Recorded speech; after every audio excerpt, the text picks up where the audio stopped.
И тази година община Генерал Тошево се включи в национални културни празници Албена 2013.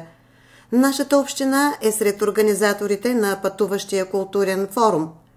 Редица изтъкнати учени и интелектуалци гостуваха в община Генерал Тошево на 23 септември. Академичният колектив бе посрещнат от кметският екип, след което посети Народно читалище Пробуда 1940 в село Кардам.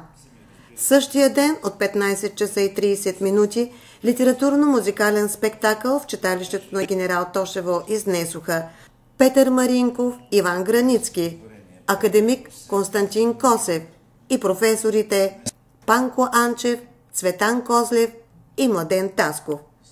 Академичният колектив увери, че всички читалища на територията на община Генерал Тошево ще получат по един комплект книги от името на всички автори. Това е 13-то поред издание на национални културни празници Албена.